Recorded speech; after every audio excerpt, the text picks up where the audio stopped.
Oh, you have to wind it up these days, the system. Yeah. So you press the button to go live, and it's like. I was looking at the top corner and it said scheduled, and it's like, come on, turn to live. You know you want to. Yeah, And then you want to. eventually it did. It's like an old mangle rather than a modern day washing machine. You really have to put some elbow grease onto it in order to get it to go. Hello, everybody. Welcome to another Wow Ergonomics with me, Graham Coath, and Stephen Howe. Hello. We have a guest for you all today as well. We do. We'll be joined any minute now by the wonderful James Crow, live from wherever he is, as opposed to being dead wherever he is, which is, that's a good thing. Don't really want Stockport, I think he is. Stockport, Manchester or Stockport. Well, I can't remember which one it is. Yeah, he's nodding in the background, so he's confirmed that. Let's go to this background because that looks nice, kind of tie-dye sort of thing. One little surprise for you today, Stephen, is that I've actually got a new webcam. So this is great because it's roving as well. Look at this. I can actually do this. I can do this with it now. Does that mean we can have pigeon watch out the window? We can actually have pigeon watch out the window. Yeah. I'm sorry if I'm making everybody feel quite sick at the moment, but there we go. We can actually do pigeon watch. Yeah. Awesome. And if we want to as well, Trooper. Actually, here he is. Trooper watch as well. Look at that. You can actually have live sausage action. There we go. The real star of the show. How brilliant is that? He's the star of everybody's show, isn't he? Oh, there we go. So that's good, isn't it? I like that. One of these days, I'm going to get several of these with a little mixing desk as well, and then we can just go everywhere. Yeah. How wonderful will that be? Anyway, let's bring in James. Hello, James. Hello. Have you got multiple cameras, sir, or are you a one camera setup man? I'm a one camera, two workstation kind of a man. So I've got over there is where I actually work. Yeah. And then over here is on top of a stand and a laptop and a camera where I do all my Zooms because I don't want to sit and do Zooms because I sit and type. So it's nice to move around. Oh, it's a great idea, that, isn't it? Yeah. It's a great idea. What I need to get into practice with for that is I need to get a higher screen. This screen's pretty high anyway. Yeah. It's 6 foot. But the trouble is, you get a green screen, Graham, and then you could have pigeon watch behind you going live. Well, no, this can be a green screen as well. And everything here does rise up. So my microphone is on an arm and everything, and I can, by the power of Grayskull, I can actually stand and work it as well. Look at that. So that's good. So that the desk moves up, the desk moves down. But the screen's not quite high enough, as you can see. So you can actually just see the clips and everything at the top. But we'll get there. We'll get there one of these days. I actually find it easier to concentrate when I'm talking sat down. So I do tend to do these sat down. But it is nice during the day. It is nice to be able to stand up. Is that because standing's classed as multitasking for you, Graham? Is it too much for the brain to cope with? You jest. James, but actually, it's an interesting phenomenon. Perhaps we can talk to you about this. But I've found, having talked to a lot of people about it, especially a lot of neurodiverse people, that actually, sitting down is better for a lot of tasks. Now, I think this stems back to the way we're taught, and we have discussed this on the show before, haven't we, Stephen? But when we're at school, when we have to concentrate on something, we're told to stop running around the room because that helps, and go and sit. Right. So when you do all of your study at school, you sit to do that, don't you? Yeah. And right from a young age, if you're listening to a book or you're beginning to write something, you sit to do it. Now, surely, do we not then start to make connections in terms of the brain, in terms of I can focus more on a task when I'm sat down? You do, Graham. In fact, it's a psychological phenomenon that they teach in psychology degrees called episodic memory. So if you study for your exam in the library, you're much more likely to recall it than you are on a football pitch. Yeah, well, there you go. I mean, I think That's back for the day, isn't it? it is. It is. It's a great term. What was the term again?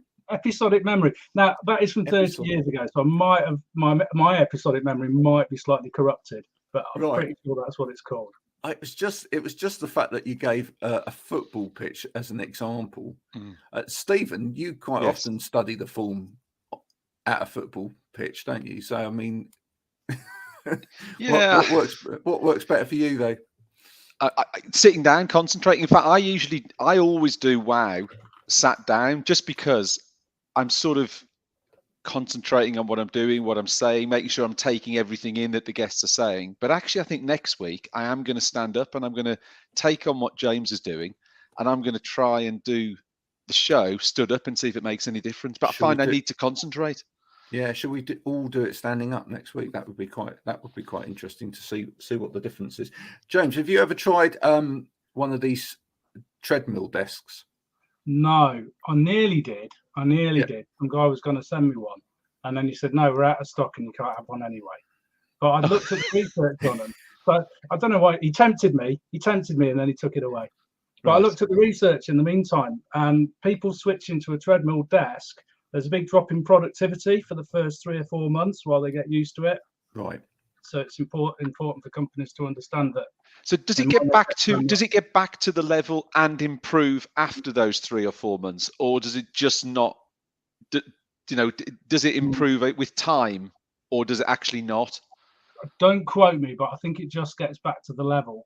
But because you're moving, you're getting more oxygen and blood flow to the brain, which can help with the thinking process. So over time, being sedentary for a long period of time, your brain oxygenation drops slightly, and I think there's a correlation between that and clever thinking.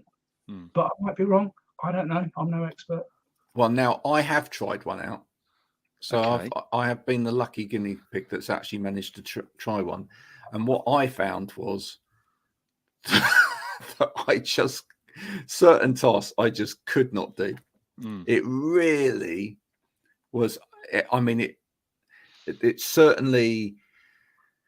I think it would be a real if I had that as an adjustment from an assessor, and they said, right, you got to use this, I would be probably throwing it out with the bath toys, because when it was things like I could read emails, that was okay.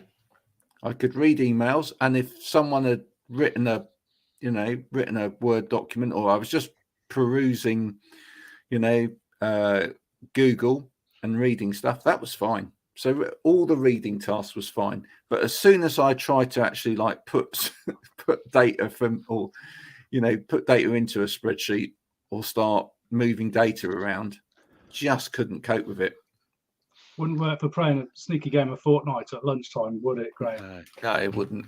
I mean, just thinking about this, you mentioned there about assessments and things like that, and obviously this is we'll pull James into the wider conversation on this. But I'm just thinking here, we've spoke on the show, Graham, for months about the fact that our companies investing in their staff, etc. I've just got the vision of about 99.5% of bosses throughout the UK who, when given an assessment that recommends they have a treadmill desk, will just literally do that, won't they?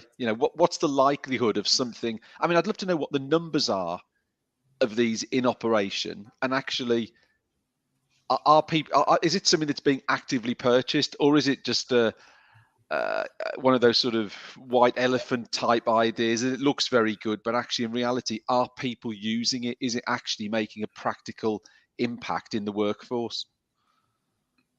I think one of the things that will answer that is space. I mean, I think it's fairly impractical in a lot of office buildings that I've ever been through. And actually, if you take it from the point of view that a lot of workplace assessments are actually tied up with the health and safety element of a business as well, you've got a huge health and safety risk there as well. So on the one hand, you can say, right, this is a benefit to people because they're actually going to be moving whilst working at the desk. But on the other hand, it's like, yeah, but physically, have I got room? If I've got rows and rows of desks, etc., I actually got room to fit in the treadmill part of it and allow enough access, clearance, etc., for people to get past without accidentally stepping on the edge of it and stopping it or whatever, and then getting someone flying through their screen. You know, are people, you know, and you've got to do all of the risk assessment for that as well. What if somebody has a fit on the treadmill? How does it, you know, how does it switch off? It's I reckon it's quite complex, really. I can imagine that the main place that that's brought is individuals who have got money, who have got space at home, that feel that that's a great solution for them, and that all well and good. But I'd actually be quite interested to hear from any assessors that have recommended that in the home. Did they have to go through any kind of red tape in terms of the health and safety aspects of it, or maybe a small company where it's, you know, 3 or 4 people in an office and it's, you know, they've actually got plenty of space around them. I can't see it as being a sort of mainstay adjustment. The other thing as well is that we all know from being out there on the coalfield is that one of the issues that a lot of companies have is that if they make adjustments for people, they on a regular basis tend to then rotate round where people are in a building. That's quite a bit of kit to rotate round as well. So if you had, say somebody has a treadmill in, you know, it's allocated to them on floor 2 of, you know, a 5-floor building within a bank or whatever, and then suddenly they're moved, you know, the next month they're moved to floor 1 and then they're moved to floor 5 or whatever. It's horrendous. I mean, is that been your experience in the past, James, that's in a way why a lot of businesses moved away from buying sit-stand desks to buying desktop sit-stand solutions or whatever, so that actually if people were moving around, that they could just move those from desk to desk? It could literally be picked up and moved, as opposed to with the treadmills. It's kind of, I've never seen one in practice. I think it's people on Amazon and Reddit who are, you know, just working from home, probably solopreneurs who've also got a little rowing machine to one side or something like that. But yeah, definitely never seen it in the office. And the sit-stand desks is interesting because, I mean, to me, it's I wish everybody had a sit-stand desk. I really did, and you know, environment, it's ideal, isn't it? Because everybody can make some really keen adjustments. But if you're a call center with 2,000 staff and you give sit-stand desk to 5% of your staff, you're just probably going to have a bit of a riot on your hands. You know, I want one too, and I want one of these. I did see something really interesting yesterday, which was bonkers, but I really hope it works, which was a sit-stand chair rather than a sit-stand desk. Okay. Have you ever come across one of those before? No. Well, maybe. Explain. So it's a chair. You can adjust the height to suit you, and then the seat is split, and then this automatically you can set it 3, 5, 6 minutes. One of the seats will give you an indication it's going to drop, and then it will drop so that you're in a kind of pelican stand, and then after a while the other one so that you're standing, and then after a while it'll bring you up so in your pelican stand, and then it bring the other one up so you're sitting. And I just thought it was such a bonkers idea, because yeah, you need a sit-stand desk to be able to get under it anyways, or you need a really high desk. But a lot of the problem with sit-stand desks is users just don't make any adjustments. They just sit there and sit all day. Or a few people I've met stand all day with their sit-stand desk, and it kind of defeats the purpose of the desk, you know. It's interesting you say that. I know, for example, one manufacturer has a set of sit-stand chairs that go with their sit-stand desks. And and because I've always been quite keen on that. I've always been, and I'd love to get your interpretation of this as well, James, but I've always been quite keen on the fact that we often forget that there's something between sitting and standing, which is perching. Yeah.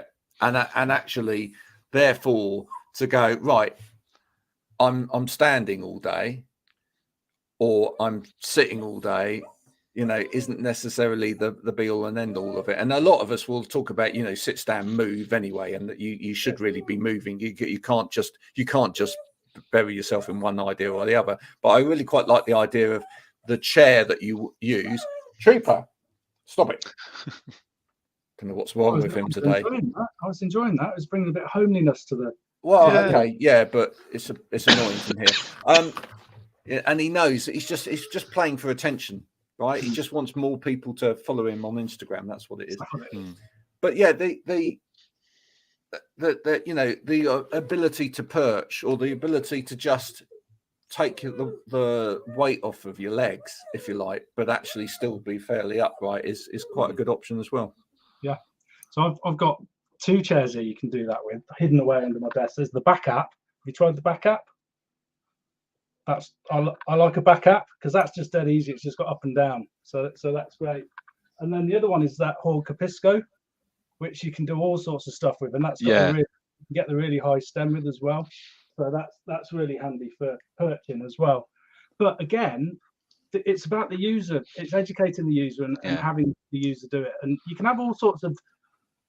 You can have timers on your PC. You can have things set on your phone. But most of the time, and we're all a bit guilty of it, you're in the middle of that email, and something says, "Ping, it's time for you to adjust your desk to standing position," and you think, "Yeah, I'm in the middle of this email," and then before you know it, it's lunchtime, isn't it? So it's about making changes in the user as much as in the environment as well, and that's a really hard thing to do because habits are hard to change. Well, is the user the biggest problem, James? Sorry, Greg. Is the user the biggest problem that you come across? I know we've had conversations about companies investing in equipment, but is that really the crux of the problem? Is getting someone to break and change their habits? Yeah, at the end of the day, so I've got a really simple way of looking at it. So I look at it is body, brain, and space. And for those of you listening rather than watching this, I'm just wiggling my hands around on the screen as if it were a Venn diagram. And somewhere in the middle is the ideal. So space is your ergonomics. That's pretty straightforward. Get your space set up right, and any good ergonomist is going to help you with that problem. Body is stuff like making sure you stretch, making sure you exercise, getting out for a walk at lunch, taking frequent breaks. And then the brain side, this is the tough bit, is remembering to look after your posture while you're sitting, which is Alexander technique can help with that. And there are some other kind of mindfulness methods. And you can do stuff with your brain as well, like task scheduling, task rotation, and simple things like you were joking about pigeon watch, but it's, if you've got a window, just having a look out, the old 20-20-20 rule, and, eyes are part of the brain, and it's always nice and relaxing to spying your neighbours. Mine are having a new sofa. Oh, we don't joke about pigeon watch here. It's very, very serious. Yeah, absolutely. There's the old 20 seconds of pigeon watch to pigeon watch is. Where did it start from? It started in our Friday afternoon show when we were doing that. There was a guy called Richard that kept coming on, and he wanted to know what was going on outside.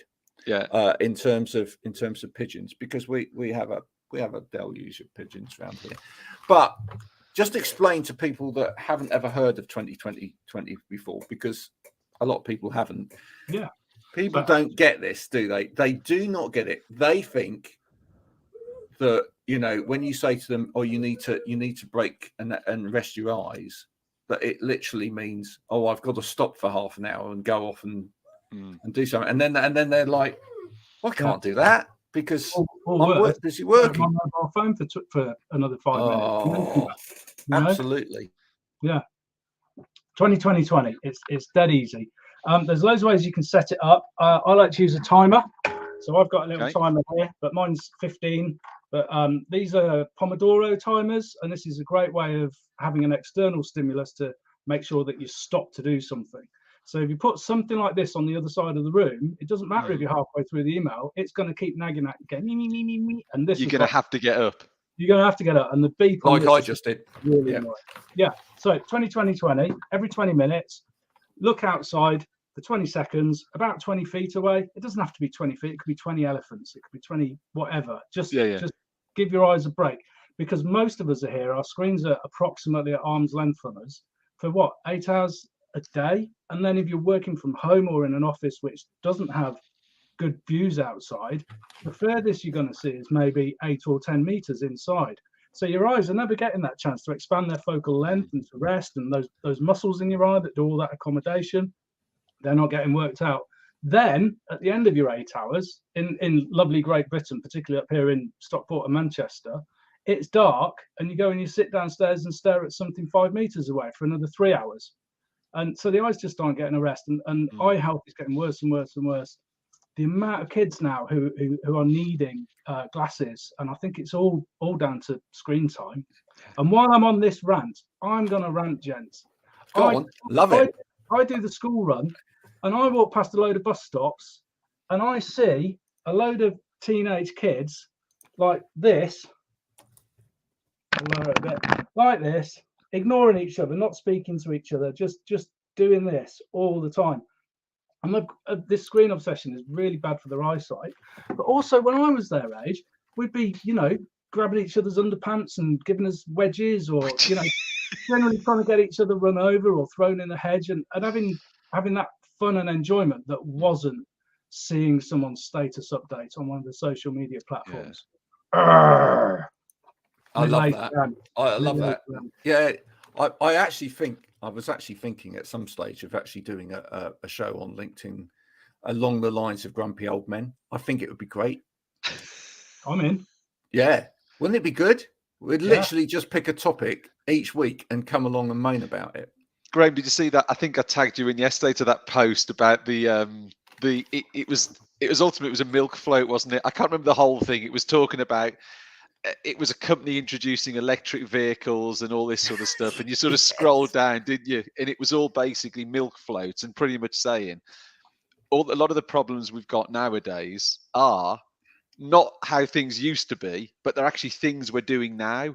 That was the whole theme, wasn't it, Graham? So talking about the fact that your milk bottles would be returned and washed, and you weren't using plastic cartons and all that sort of thing. And it was joking, and you sort of read through it, but actually the more you sort of reflected on each point, and I'll try and find it so you can maybe sort of throw it up later, but it was like, actually, yeah, that was correct, wasn't it? You never had milk in a plastic bottle. It was a glass bottle that was returned and cleaned. Now I know there's water and there's the cleaning solutions, and there's all that sort of stuff that goes with it, but I mean, that's what I'd like to know. At what point did that shift come from getting milk delivered to your doorstep to buying it from the supermarket? That was almost is it called the juxtaposition or whatever? But that was the point where the whole thing just ramped up. Well, I like to think that these things go like in a circle, and I think what happens is that we sort of create a technology which we think is far superior, and we put or a system that we think is far superior, and we push towards that system, and then as human beings, there's a number of us that turn around and go, God, that was stupid, and then actually we try and push back around again. I mean, look at it. It's happening in music, right? You guys probably know I talk to musicians all the time, and we have this conversation, but it's happening, right? We digitized everything. We digitized the life out of music. There's some great things about that, and one of the great things about that is it's enabled people to make music much easier and take control of that, and people don't have to book expensive recording studios anymore. They can literally make, as they used to, they can make music in their rooms and stuff like that. But this push towards, let's just stream everything into the ether, let's just push it out there, let's not actually take any time to properly listen to anything that anybody's done, it's being rebelled against. People are going back to buying stuff and actually sitting down and listening to stuff and actually, partaking in the listening of music again, because, they're not satisfied with it just capturing little 20 seconds of it in the air. Some people are, some people have that. And it's interesting when I have that conversation, the whole thing again is about experience and education. I did a poll on it the other day and I asked the question, which a lot of people were like, huh? I said, do you listen to music or do you just hear it? Right? And a load of people were like, well, of course I listen to music. But actually, when they started reading into the conversation, a lot of people, and you could tell from some of the answers as well, no, actually, you don't listen to music. What you do is you just have music as part of your life in a background somewhere. It's music. It's not music. You don't actually listen to it at all. And so, and I was answering back on that, and I said, some of you have to learn how to listen, right? It's not something that you necessarily just comes. You become educated in how to listen to certain things, because some of it's difficult, right? You won't go from listening to something that's just pop music, which is easy to absorb and easy for your brain to understand, to being able to listen to something that's quite chaotic and discordant and bit of Pink Floyd album, bit of Pink Floyd, yeah, or whatever. You won't go from listening from Little Mix to Pink Floyd without learning how to sit and listen and to appreciate. Yeah, and I think it's the same in terms of. I think it's the same in terms of ergonomics, or in terms of how we work. I don't think people have learnt to appreciate certain things, and therefore it's a struggle for them. Yeah, you're not, if you don't appreciate the benefit to your health of working in a particular way or adopting a particular lifestyle, you just don't get it. It's a priority thing, Graham. It's all about priorities. Absolutely. The problem is in the workplace that work is the number one priority for most people, particularly when you join a new company. You're desperate to do a good job. You're going to sit down. You're not going to spend half an hour sorting out your workstation, getting your chair right, getting everything at the right height. You're going to sit down like a good worker and show that you're working. And it carries on from there. And this is the problem with changing the user, that you've got to educate the user that their well-being improves the quality of their work. But the priority for them is getting the work done first. So you've got to make the well-being primary and the work secondary, which is quite a hard sell to some companies, because they just want this stuff churning out and they don't care if they burn out their staff. But intelligent, forward-thinking companies who are trying to attract and maintain the best staff are more and more aware of this. And I think that's why we've got this groundswell of well-being going on. Well, I think it's because I think the younger generation of CEOs are much more in tune with this as well. I think that, there was a kind of typical old guard where and I've assessed some of those CEOs of some very big organizations, and it starts from the top. When the CEO of a big business tells you, oh, well, you can assess me all you like, you can make all the recommendations you like, don't think I'm taking a break, right? Because, I'm very important. And let me tell you, I'm very important. And I can't afford to take a break. I can't afford to take a holiday. I can't afford to be away from this business for 1 minute. And, I've turned around to some of those people before now, and I've said, and do you know what? If you disappeared from this position, I don't care whether you're on a £600,000 salary a year, if you disappeared from this position, there'd be someone else to take your place. Yeah. Nobody is infallible. Nobody. Is that changing, Graham? Do you think, and James, are we getting more people are we getting less people thinking like what you just said? Are we getting more people who are being quite open-minded and pragmatic about a whole range of sort of work and well-being? Are people paying lip service to it, do you think? Are there genuine changes going on out there you're both seeing? Yeah, absolutely. CEOs and sort of senior leadership team people are really keen to look after their staff, and they're really keen to look after themselves too. So what I tend to see happens is they invest in themselves, they feel the benefit, and then they push that out to the rest of the workforce, because they think, wow, if crikey, if I can go home at 5 o'clock without my neck killing me, and I've actually achieved stuff without collapsing in the corner, imagine what would happen to the company if my staff could do the same. So it's brilliant. And also, as you say, that sort of leadership team, they're getting younger and younger anyway. It's not like what was that old TV show? Forget it, it's gone. I'm too old to remember. There's always some old man in the corner office who's just an absolute mess, telling everybody else to do an absolute mess. And now companies, it doesn't work like that. Companies, fast reacting companies, are the ones that are progressing. Those dinosaurs they're getting left behind in the rearview mirror, and rapidly as well. Yeah. Don't ask me why. When you said that, I was starting to rack my brains from a program, and it clearly wasn't this program you were thinking of, but brushstrokes came to mind. Do you remember brushstrokes? I know we're going off at a complete tangent here, wasn't it? Where it was the old man, wasn't it? Was it his father-in-law who ran the company or something? And Carl Chapman? What was the guy who was the painter? So anyway, I completely digress. But that was what immediately came to mind, was that old boy running the company. We'll have to put subtitles under this bit. DJ from Reginald Perrin. That's who I was. Oh yes, Reginald Perrin. Yeah, there you go. Now we're really delving into the old box, aren't we? Yeah. For anyone that's 19 watching this, you have not got a clue what this conversation's going on about. Go and look on YouTube. Is that what we say for programs like that? Yeah, absolutely. Well, if it's still on there. Yeah, absolutely. But even that, that's a great example. A lot of TV isn't on TV anymore, is it? To be fair though, that is a good thing.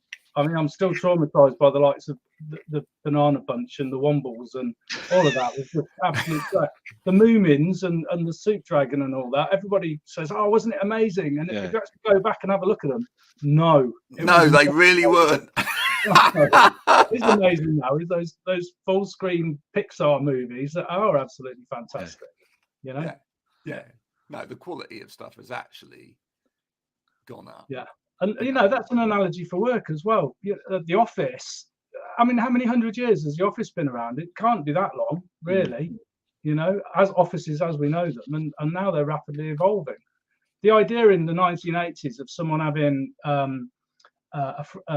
pinball table or table football or something for the staff to play at work, nobody would have even considered that as an option.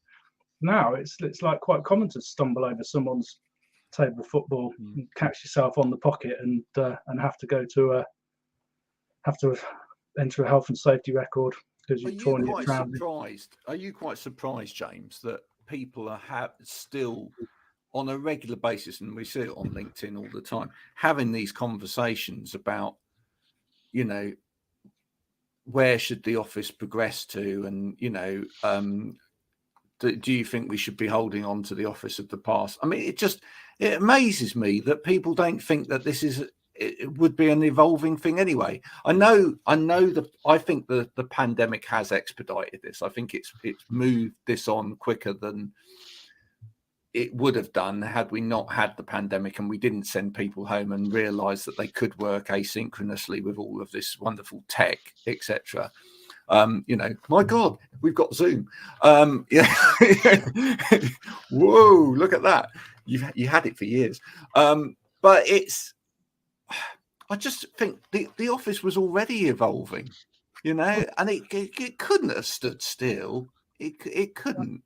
We couldn't be having this meeting without this technology unless I'd driven down to the south of England, stayed overnight in a hotel, spent £150 on petrol and another £150 on a hotel for us to spend half an hour to an hour ranting about children's TV from the 1970s, and then no one would have seen or listened to us anyway, which might still be the case, but it's a lot easier doing it on this, isn't it?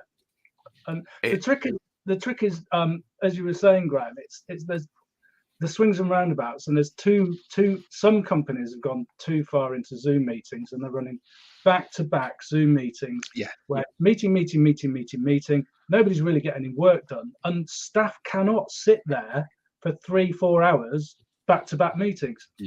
Simple solutions are just top and tail each meeting with 15-20 minutes, where your employees get to do some work, or they get to go and have a walk, or if they're working from home, they can do the stuff that they won't admit to, loading the washing machine, hanging the washing out, but is getting them moving and away from their desk so that they can actually get more work done.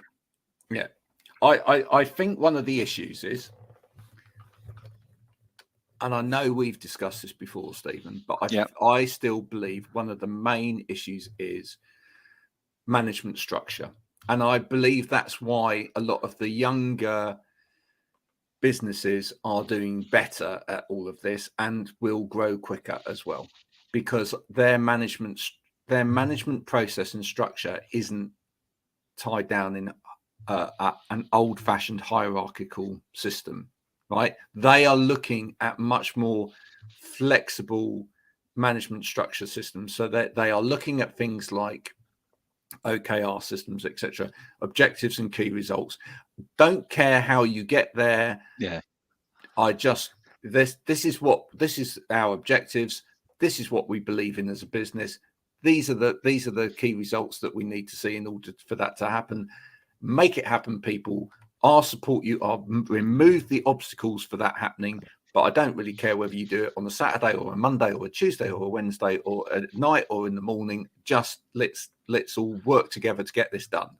Whereas a lot of businesses are still stuck in, so this is senior management, this is middle management, these are, and then if you want to do this, you've got to report to them, they've got to report to them, we've got to have a meeting there, we've got to have a meeting there, we've got to spend half our time in meeting before we actually get anything done, etc., etc., etc.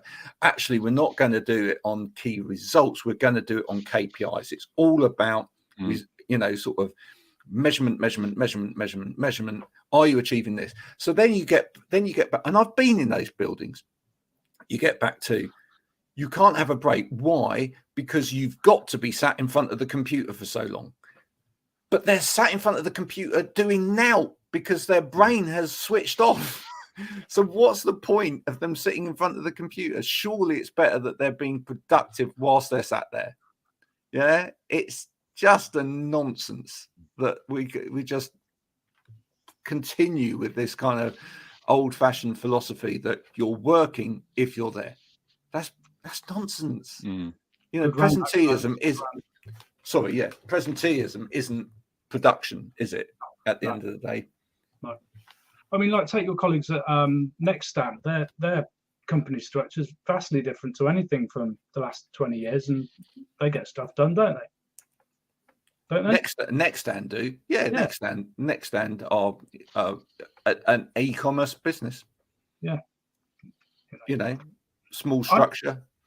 I also think that whole 9 to 5 thing, it's got to implode. It's just got to implode. It can't carry on. Just in terms of the environment, for starters, there's still a lot of traffic on the roads, all desperately trying to arrive somewhere at 8:52. And leaving at 5:30. Then spending 2 hours of their day in the queue that could be 30 minutes if they started at 7:30 and finished at 3:30 or something, or started at 10 and finished at 6. It just seems like a no-brainer to me. And that's the big thing that came out of the pandemic that nobody changed, was I thought the government should just say, right, we're going to scrap 9 to 5. You should all scrap 9 to 5. Spread everything out across the roads when we come back. It's much better for the environment. Petrol prices at the moment, I'm sure people are aware, are absolutely ridiculous. And you sat there in a queue. If you've got, unless you've got a nice brand new spanking electric car, generally you're burning fuel to get nowhere. Yeah. Well, we were discussing this last week, weren't we, Stephen? The big issue, because one of the news stories that came out last week was about the fact that a lot of the firms that have been on the trial for the 4-day week have said, once the trial's up, we are maintaining the 4-day week. Great, but on the other side of that, you've got a lot of companies will go against it because you've got to maintain infrastructure.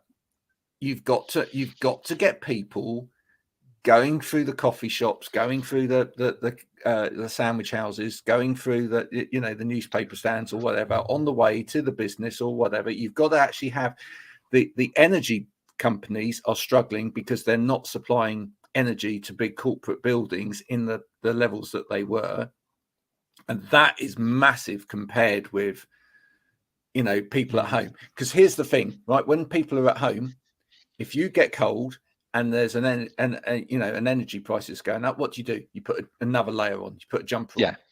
In an office, you don't do that. You expect the person that's paying for the energy in the office to make that comfortable so you can just wear what you like. So they're losing hand over fist in terms of that. On the one hand, there's this move towards health and well-being, and people would love people to work from home and get rid of their buildings and whatever, but there's landlords that are losing out on money. There's infrastructure that's losing out on money, and the government and other people want people to return to the office. There's so many forces, aren't there, pulling in different directions? It's like a big Nerf gun battle.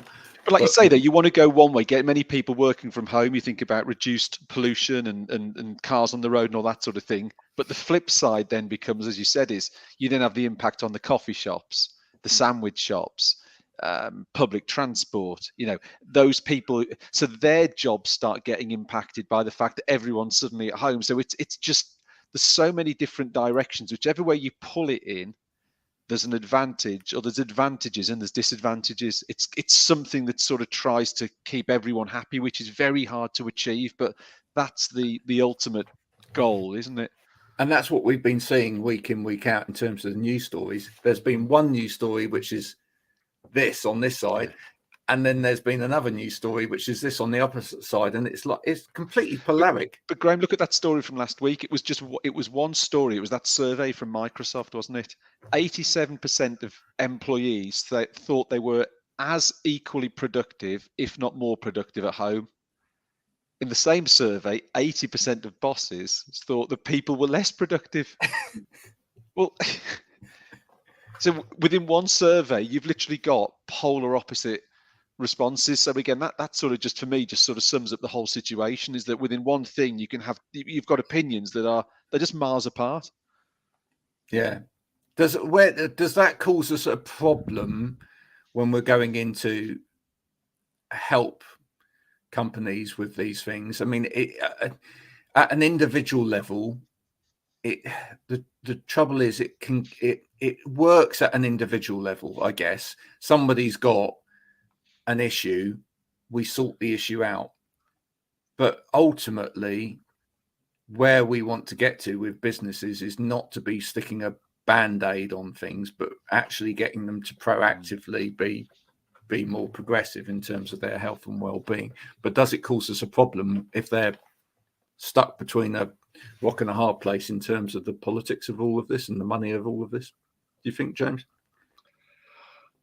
No, I mean, there's nothing wrong. Take assessments as an example. So you've got someone doing hybrid work. There's absolutely nothing wrong with doing 2 assessments, one in the office and one in the home. It's not a problem. It's another half hour to an hour of their staff's time and a bit of expense. Or you could do a 99p DSE and completely ignore their well-being but be legally compliant, which is your other option. Don't get me going on that. But no, I don't think it's a problem. We could get going on that, but we haven't got time, have we? But I don't think it's a problem anymore. The world's changing and people are adapting, and it's quite easy just to say, okay, well, here's your work assessment, here's your home assessment, and at work you needed this sorting out, and at home this was fine, or you just needed a little tweak here. And most adjustments, they're not expensive really. Most of it's just height at the end of the day. Can you get something a bit higher or a bit lower? Sure, in accessibility terms, things can get a lot more complicated.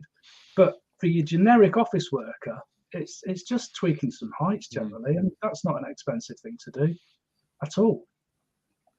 I think I think one of the interesting things was the fact that there were a lot of people migrated from the city out during the pandemic. But it's been quite interesting to watch how many of those have then migrated back. And I wonder about that, because does that mean that they are shifting back to the office? Because surely part and parcel of it was that moving out to the countryside probably gave them a bigger property and more space. You know, I used to assess a lot of people in and around the London area, and ultimately, when you assess them in their home, they did not have room to swing a cat. Oh man, yeah. Well, you know, if even, I mean, one person was working in their attic up against a chimney breast with a bare light bulb hanging off a, and there's just, because they couldn't work downstairs because there was no room, and because there was a family downstairs. And, you know, hopefully that's, I mean, you have to remember that during the pandemic, people didn't know if we were going to turn into a zombie apocalypse, or if we, you know, nobody knew what was going to happen. And there was a lot of panic, and there was a lot of disarray, and a lot of people did flee the cities. But my experience is what they're finding now is that those who are working remotely are finding it difficult to stay in touch with the power plays that get them to move effectively through a company. They're being overlooked, or they're being missed out if they're not careful. And I think that's probably more reason for them to move back to the city than being within a 2-minute walk of a Costa or something like that. That's interesting, isn't it? I was going to say, Graham, you picked up Philip's comment there, which sort of, to me, sort of nicely summarises a lot of the conversation, isn't it? Really, that, you know, like we just said, there's totally confusing opinions, but that lack of human interaction is a major loss, isn't it? I think so. I think the whole online pieces, and thanks for that, Philip. You know, one of the things that's not talked about enough is the sort of, not just the mental health piece, but just the social aspect. I think actually what we hear quite a lot is we hear a lot about the physical well-being side of things and the interplay with that. I think we hear about the mental health piece, and if people are working from home and not involved with other people, then, you know, what that can do. But we don't necessarily just talk about the social side. You know, there's a social cultural side of just interplay, which is quite important. You know, people talked about, I don't know why everyone talked about it as a water cooler moment, because not everybody goes to the water cooler. In fact, I struggled when I was assessing to get people to go to the water thing. They just wanted to drink tea and coffee. It would be much better if they drank water all day long, but actually most people drink something that isn't great for them all day. But yeah, people talk about the water cooler moments. We have kind of lost that, but there's other aspects to that as well, because even when people were in the office, and I don't know whether you've ever seen that, there's a great comedy sketch where there's a whole load of people waiting to go into a boardroom meeting, and they're all on their phones, and they're all actually having a conversation with each other on their phones before they go into the boardroom meeting. And then when they get into the boardroom meeting, they actually have the whole boardroom meeting on their phones as well, because it's almost a, you know, but it is kind of ridiculous. We kind of miss that. We have missed that kind of aspect where we just touch in with people on a regular basis about stuff. Small talk is really actually very, very important for human beings. Yeah. Just saying, you know, how's the wife, James? Or, you know, how's your daughter getting on? You know, just small things like that are really, really important. And, you know, when your head's there, you're out of that, whether you're in an office building or not. I think there we go. Oh, Priscilla as well. Thanks, Priscilla. Friday is not a productive day. Other countries have managed it. Why can't we in the UK? Well, that's an interesting one, isn't it? Why are Fridays? Well, that's because we have Poets' Day. in the UK. What is it about the English psyche that says that Friday's not productive? We are very concerned with the cadence of the week, are we not? Because we see this on social media, and does social media actually kind of push this really as well? How many posts do you see in the middle of the week about hump day? We are really kind of, it's kind of like it's motivational Monday. Everybody's out there. It's like, yeah, let's all get going this week by Wednesdays. Yeah. Well done. I'm like that on Monday. I never get motivational Monday. It's like, what is it? How can we? I think the problem is we see a lot of people now, and this is a younger generational thing. I think a lot of people see Thursday as the new Friday in terms of going out, and therefore maybe slightly hungover, late night on a Thursday. Let's just get through Friday, and therefore it's packed into 4 days. That's why I think it's probably not as productive as the other days of the week. I think Thursday night. Is that a younger generational thing? Because I'm going to say, because a lot of the younger generation don't drink. Possibly, and maybe I'm not in the demographic of listeners, but I did have Capital on yesterday on Ronan Kemp's morning show, and they were talking about go out on, or was one of the shows said, "I'll just go for it on Thursday. No one does anything on Friday." That was the line that one of the presenters came out with, and it was like, okay, so you're just pretty much writing off 20% of the working week and just go large on Thursday night. James, in terms of some of the advice you give people over time, do we need to give people more advice about pacing themselves during the week? No, I think people self-pace anyway, don't they? It's whether they're tired or not. It happens. As an example, my week, my Friday night is Wednesday.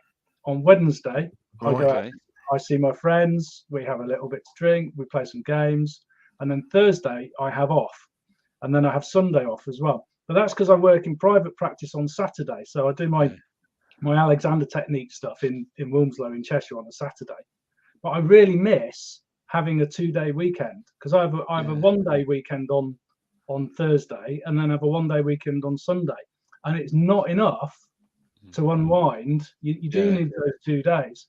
And if you go out on a Thursday and you've written off Friday, and Friday you just kind of stumble through, then you've got a 3-day weekend, which, if I was 25 or 30, and I did say I lived in the city of London and it was great and exciting, nothing against Stockport, obviously Stockport. No. If I lived in the city of London, I'd love to go out on a Thursday night and be less productive on a Friday and have a pseudo 3-day weekend. That'd be fantastic. Now, speaking of going out on a Friday night in London, Graham, it is your birthday. Yep. So happy birthday for today. Thank you. And we need to wrap this show up because you need to get up to London to go and see Marillion later, is it not? Here we go. Marillion, that's amazing. Yeah. Oh, I'm so jealous. There we go. Top and everything. So I've got 2 tops. I've got a whole drawer full of tops. A wardrobe full of them. That's just going to be so good. Yeah, no, it will be. It will be great. Listen, it's been great. Thanks, James. Having you on, James. It's been a great conversation. If you're watching this on replay at some point during the day or some point during the week, or even if you're watching it on Spotify, because you can actually watch this now on Spotify, right? That's clever, isn't it? Right? Yeah. Don't do it whilst driving, though, folks. That is illegal, and you will get arrested. But you can listen to it whilst you're driving, but watch it on Spotify if you've in a safe place. Then I hope you've enjoyed it, and you can still kind of send us comments or make reactions to it on the website, because all of these episodes now go on the website. So it's all on wowergonomics.com. How simple is that? There are all of the previous episodes on there as well, so you can go back and enjoy all of those, and you can comment on anything you like. And if you got an ergonomic disaster, we would love to see it. So bring that to another show or email us with that, and we'll feature it in a show as well. And we'll happily get a bunch of experts to give you the lowdown on what should be going on in that space. Until next week, when we'll be back with another guest. It's been great to have everybody here. Thanks, Stephen. Thanks, James. And we'll see you same time, same place. Graham, I'm just wondering, if anybody wanted to find me, where would they find me, Graham? they would probably find you on the interweb, but you can tell them exactly where. I think it's at posturestars.com. Oh, that'll be it. Thanks, Graham. Yeah, there you go. Look at that. It's as simple as that. Until next week. Bye for now. Bye-bye. Bye.